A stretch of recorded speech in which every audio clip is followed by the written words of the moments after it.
అందరికీ నమస్కారం అండి. మన ఆంధ్ర రాష్ట్రంలో మన హోమ్ మినిస్టర్ గారు ఉన్నారు కదా, అనితక్క. మీ అందరికీ తెలిసే ఉంటది.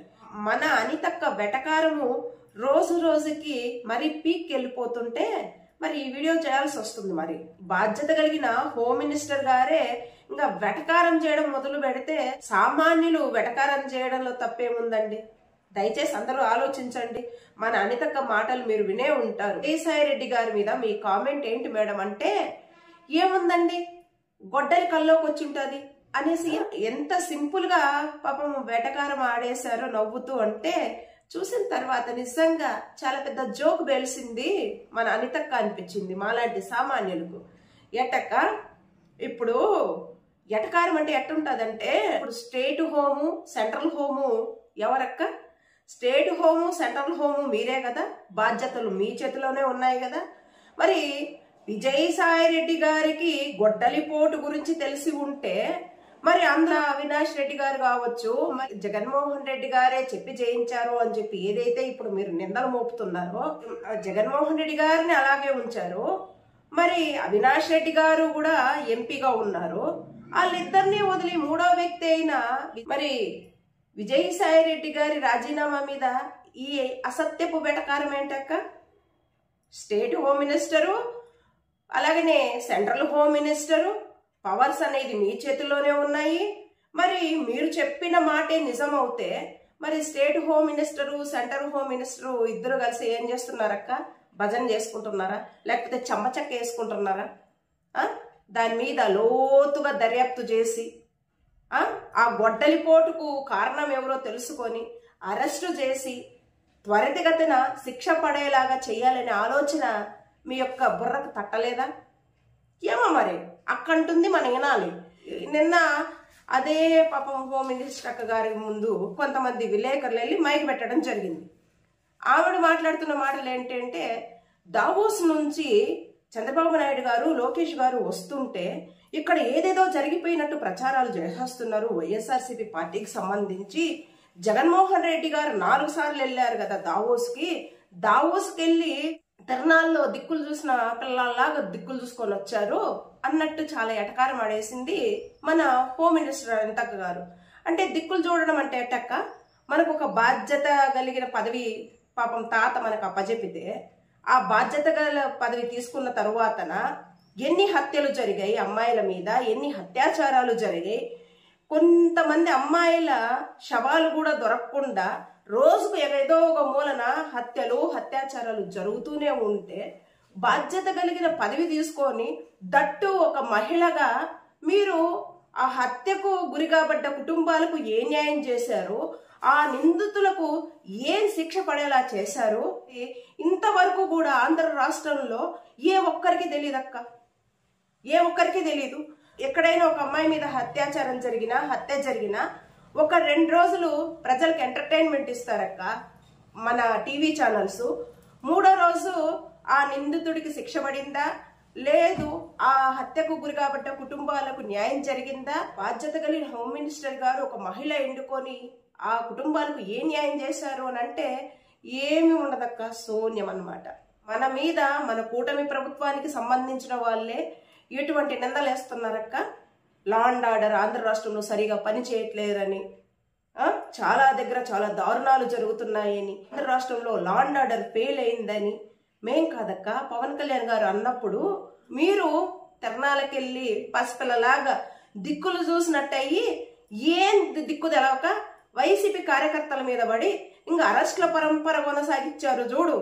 ఏదైతే మీరు గతంలో న్యాయం ధర్మం నీతి నిజాయితీ అనేటివి 4 సింహాలైతే కనిపించని 4వ సింహమే ఈ అనిత అనిత అనిత అనేది ఏదైతే చెప్పుకున్నారో, మరి ఇప్పుడు ఆ కనిపించని 4వ సింహము ఎంతవరకు తనకిచ్చిన బాధ్యతను సక్రమంగా నిర్వర్తించింది అన్నది కూడా శూన్యమే అక్క. మీకిచ్చిన బాధ్యతనే మీరు సక్రమంగా నిర్వర్తించకుండా మీ చుట్టూ ఇంత కంపు అల్లుకుంటూ ఉంటే, ఇన్ని విమర్శలు అల్లుకుంటూ ఉంటే మీది కప్పబెట్టేసేసుకొని ఎదుటోళ్ళది ఏది లేకపోయినా ఎదుటోళ్ళ మీద బురద జల్లుతూ అసత్య ప్రచారాలు చేస్తూ, ఇటువంటి అసత్య ప్రచారాలు అధికంగా చేయడం వల్లే కదక్క మనకు ఆ పదవి ఇచ్చారు. ఆ మాత్రం తెలీదా? ఆ పదవి తీసుకున్న తర్వాత ప్రతిరోజు తిరణాలకెళ్ళి దిక్కులు చూసే పరిస్థితి అయిపోయింది కదక్క మీ పరిస్థితి. ఏమని తక్క?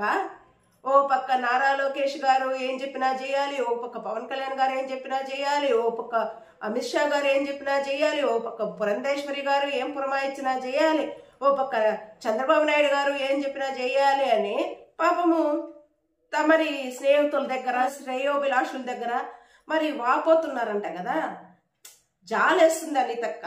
మీరు తిరణాలకెళ్ళి తప్పిపోయి ఏ విధంగా దిక్కులు చూసిన పసిపిల్లలాగా ముఖం అలా పట్టేసుకొని మీ శ్రేయోభిలాషుల దగ్గర మీరు బాధపడుతూ వాపోతుంటే నిజంగా జాలేస్తుంది. ఒక ఉమెన్ గా, ఒక మహిళా హోమ్ మినిస్టర్ వచ్చారు, మహిళల్ని కాపాడుతుంది అనుకున్నాము. మహిళా హోమ్ మినిస్టరే పాపము తిరణాలకెళ్ళి దిక్కులు చూస్తుంటే ఇంకా మా పరిస్థితి ఏంటి అని మహిళలను కూడా చాలా బాధపడుతున్నాము అనితక్క. మీ విషయంలో ఎటకారం అంటే మన చంద్రబాబు తాతదే. ఎందుకోనంటే ఆంధ్ర రాష్ట్రంలో చాలా మీడియా ఛానల్స్ ఉన్నాయి. మన తాతకు పనిచేసే మీడియా ఛానల్స్ చాలా ఉన్నప్పటికీ కూడా మన తాతగారు మంది సొమ్ముతో దావూసుకెళ్ళి, దావూసులో మన తాత చేసిండేది ఏంటి అంటే, మన తాతగారు ఇచ్చిన స్పీచ్లు, మన తాతగారు చేసిన కుట్రలు కుయుక్తులు ఏంటి అంటే, కొడుకును డిప్యూటీ సీఎం చేస్తాను అని చెప్పి ఫస్ట్ మన తోకల ద్వారా మీడియాకు లీకులు ఇస్తాము. లీకులు ఇచ్చిన తర్వాత స్పందన చూస్తాము. ఆ స్పందన మనకు అనుగుణంగా వచ్చిందనుకో, మనంత తోపు లేరు, మనంత తురుము లేరు అని చెప్పి జబ్బలు కొట్టుకుంటాం. అదే వ్యతిరేకంగా వచ్చిందనుకో ఇంకా అక్కడ గుప్చుప్ అన్నట్టు గప్చుప్ అయిపోతారక్క మన తాతగారు. అదే చేశారు దావూస్కి వెళ్ళినంతసేపు కూడా. ఆ పర్యటనలో నారా లోకేష్ అనే పసిపిల్లగాడిని పాపం ఓదార్స్తున్నాడంట. ఖచ్చితంగా నాకు డిప్యూటీ సీఎం ఇవ్వాలి అని చెప్పి పట్టుబట్టి అలిగేశాడంట కదా. మరి అక్కడితో ఏమైనా గమ్మునున్నారంటే లేదు. రాష్ట్ర పరువును ఏ విధంగా పాపం ప్రపంచ దేశాలకు చాటి చెప్పేసిలా మన చంద్రం తాత ఆంధ్ర రాష్ట్రం అధోగతి అయిపోయిందని, అప్పులమయం అయిపోయిందని, మరి జగన్మోహన్ రెడ్డి గారు వచ్చి నాశనం చేసేశారు అని చెప్పేసేసి మరి ఏ విధమైన స్టేట్మెంట్ ఇచ్చారు? పెట్టుబడులు తెచ్చుకునే చోట ఆంధ్ర రాష్ట్రం గురించి ఎంత నీచాతి నీచంగా పాపం మన చంద్రబాబు నాయుడు గారు స్టేట్మెంట్ ఇచ్చారు. అక్కడ వచ్చిన తర్వాత కదా మన తాత తిరణాలకెళ్ళి తప్పిపోయిన ముసలోళ్ళలాగా దిక్కులు చూసుకుంటూ ఇంకా ఆంధ్ర రాష్ట్రానికి వచ్చి నేను సంక్షేమ పథకాలు అమలు చేయలేను, నా వల్ల కాదు అని పాపము ఎన్నికలకు ముందేమో ఆంధ్ర రాష్ట్ర ప్రజలకు విస్తరేశారు. ఎన్నికల తర్వాత ఏమో పస్తులు పెట్టారు మన చంద్రబాబు నాయుడు గారు. సహజంగా మన చంద్రబాబు నాయుడు గారి నైజం ఎలా ఉంటుంది అంటే, ఎన్నికలకు ముందేమో విస్తరేస్తాడు, పంచపక్ష పరమాణాలు పెట్టేస్తా, మీకు నాకు ఓటేసి నన్ను గెలిపిస్తే. ఆంధ్ర రాష్ట్ర ప్రజలు అమాయకమైన జనాలు కదక్క. చంద్రబాబు నాయుడు గారిని నమ్ముతూనే ఉంటారు, ఓట్లు వేస్తూనే ఉంటారు. ఏమో విస్తరేసా. ఎన్నికలు అయిపోయి పాపం అయ్యగారు విన్ అయిపోయాక పస్తులు పెట్టేశారు ఆంధ్ర రాష్ట్ర ప్రజల్ని. విస్తరేయడం, పస్తులు పెట్టడం, అది మన చంద్రబాబు గారి నైజం అన్నమాట. దీని గురించి రోషయ్య గారు తీసుకున్న, రీసెంట్ గా హర్షవర్ధన్ గారు తీసుకున్న, కాంగ్రెస్ పార్టీకి సంబంధించిన వాళ్ళు ఏ విధంగా మన చంద్రబాబు నాయుడు గారిని బండకేసి బాదుతున్నారో, బాదడమే కాకుండా ఇటుకురాయి పెట్టి తోముతున్నారో వాళ్ళ మాటలతో ఒకసారి వినండి. రోషయ్య గారు అప్పుడు ఏం చెప్పారు, మరి హర్షవర్ధన్ గారు ఇప్పుడు ఏం చెప్తున్నారు. సీనియర్ కాంగ్రెస్ పార్టీ నాయకులు ఏ హల్చల్ అవుతున్నాయక్క. ఆ వీడియోస్ కళ్ళ ముందరిని ఇన్ని సాక్ష్యాలు పెట్టుకొని ఎట్టక్క మనం ఎటకారం చేస్తాము అని తక్క. ఒకసారి ఆలోచించు. మీకు బాధ్యత లేదు, పదవి స్వీకరించి ఏ మేరకు మేము లాండ్ ఆర్డర్ ని సక్రమంగా నడుపుతున్నాము అని. చంద్రం తాతకు ఆంధ్ర రాష్ట్ర ప్రజల గురించి అస్సలు పట్టింపే లేదు. చంద్రం తాతకి ఆంధ్ర రాష్ట్ర ప్రజలకు పెట్టాలంటే డబ్బులు ఉండవు, కానీ అమరావతికి పెడతాడు, అమరావతి ప్రజలకు పెడతారు. అమరావతి చుట్టూతల ఉన్న పాపం మన వర్గానికి సంబంధించిన ధనికులకు, మళ్ళా మన వర్గంలో ఉన్న పేదవాళ్ళకు పెట్టడానికి చంద్రబాబు తాతకు చేయరాదు. మన వర్గానికి సంబంధించిన ధనికులు ఎవరైతే ఉంటారో ఆ ధనికులకు మాత్రం మన చంద్రం తాత ధారాళంగా అప్పు తెచ్చైనా పెట్టి అమరావతిని డెవలప్ చేస్తారు. ఇది ఓపెన్ సీక్రెటే కదక్క. ఎటకారం ఆడితే మేము ఆడాలక్క. మీరు చేస్తున్న పనులు చూసి బాధ్యత కలిగిన పదవుల్లో ఉన్న వాళ్ళే ఇటువంటి వెటకారాలు ఆడుతుంటే ఇక సామాన్యుల పరిస్థితి ఏంటి? ఏదైనా అంటే కేసులు, అరెస్టులు, భయపెట్టడాలు, బెదిరించడాలు, చంపుతామనడాలు. ఈ యొక్క మన రాజకీయాలంటే ఇంత దారుణంగా, ఇంత నీచంగా, ఇంత దరిద్రంగా ఉంటాయి మన రాజకీయాలు. ఏమో మరి నాకు అర్థం కావాల. ఇంకొక విషయం ఏంటంటే మన చంద్రన్ తాత రీసెంట్గా ఒక మాట అన్నాడక్క, ఐ క్రియేట్ ద హైదరాబాద్ అన్నాడు. ఈయన గారు ఎక్కడ క్రియేట్ చేశాడక్క హైదరాబాద్ని? వచ్చిన విలేకరులు అయితే పక్కన నవ్వుతున్నారు. ఈయన క్రియేట్ చేశాడంట హైదరాబాద్ని. దోచుకుంది దాచుకుంది తప్ప ఎక్కడ క్రియేట్ చేశాడు? కొండలు గుట్టలు అంతా మన వర్గానికి సంబంధించిన బిగ్ షాట్లను ఎక్కడయో వాళ్ళు అక్కడ మీరు ఆక్రమించుకోండి భూములు, ఎవడెక్కడ బిజినెస్లు చేస్తారో చేసుకోండి అనేసేసి అమాయకమైన తెలంగాణ ప్రజల నోట్లో మట్టి కొట్టాడు కదక్క. ఆయన క్రియేట్ చేసింది హైటెక్ సిటీని ఒకటి. హైటెక్ సిటీ ఎవరి కోసము, ఏ వర్గం కోసం క్రియేట్ చేశారనేది మేం కాదు, ఇంటర్నేషనల్ మేధావులే మరి చెప్తున్నారు పబ్లిక్ గా. దానికి సంబంధించిన ఎవిడెన్స్ కూడా ఉన్నాయి. ఒక హైటెక్ సిటీ ఈయన క్రియేట్ చేస్తే మరి అంతకు ముందు చార్మినారు, గోల్కొండ, గండికోట చెరువు, మరి అలాగనే tank bund, Begumpet airport Chandran తాత పుట్టక ముందు నుంచి ఉన్నాయి. మరి చరిత్రకెక్కిన అటువంటి కట్టడాలు మరి మన చంద్రన్ తాత రాకముందే కట్టారు కదా. మరి ఉస్మానియా యూనివర్సిటీ మన చంద్రన్ తాత పుట్టక ముందే అటువంటి కట్టడాలు చరిత్రకెక్కాయి కదక్క. అటువంటి కట్టడాలకు మించిందా హైటెక్ సిటీ? కాదు కదా. మరి ఎట్ట క్రియేట్ చేశాడు మన చంద్రన్ తాత? అర్థం కాని పరిస్థితి. వీళ్ళ అసత్యపు మాటలు, వీళ్ళ ఎటకారం మాటలు నమ్మే జనాలు ఉన్నంత వరకు ఖచ్చితంగా ఆంధ్ర రాష్ట్ర పరిస్థితి అధోగతి పాలే.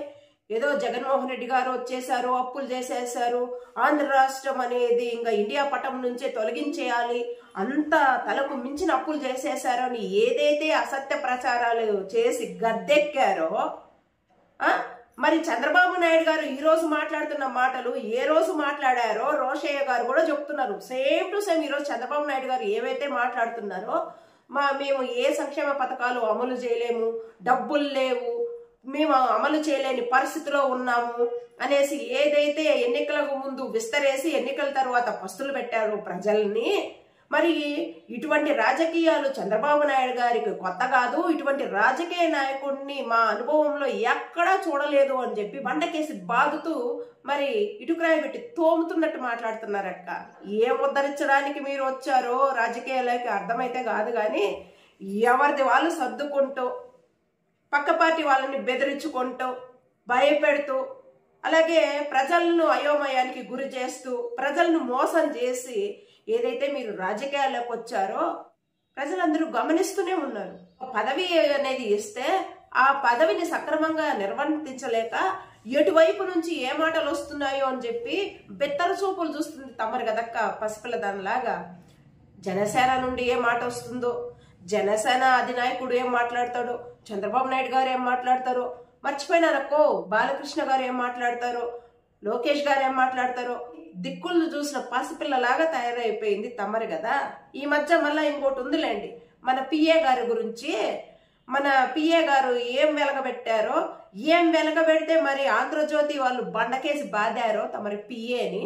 బండకేసి బాదిన తర్వాత అంతతో చేయం లేదు, నేను ఆ పిఏ ఆ విధంగా చేశాడు కాబట్టి నేను విధుల నుంచి తొలగించేశాను అని మీరు ఏదైతే పాపం సగర్వంగా చెప్పగలిగారో, విధుల నుంచి తొలగిస్తే అది పెద్ద శిక్షణ అక్క.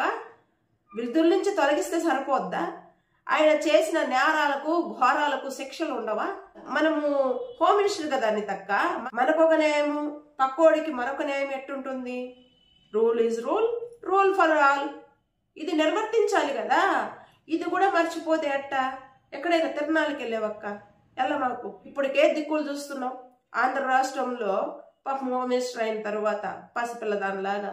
అంతేకాకుండా మా యొక్క వ్యూవర్స్ ని కోరుకునేది ఒకటే, లా అండ్ ఆర్డర్ ని బాధ్యతగా నిర్వర్తించమని మన అక్కని రిక్వెస్ట్ చేస్తూ మీరు కూడా ఒక కామెంట్ పెట్టండి ఫ్రెండ్స్. అక్కకు బాధ్యత గుర్తు చేద్దాం. ఇట్స్ ఓకేనండి. ఈ యొక్క వీడియో మీద మీ యొక్క అభిప్రాయాలు తెలియజేస్తారని ఆశిస్తున్నాను. అండ్ థ్యాంక్స్ అండి. Thanks a lot.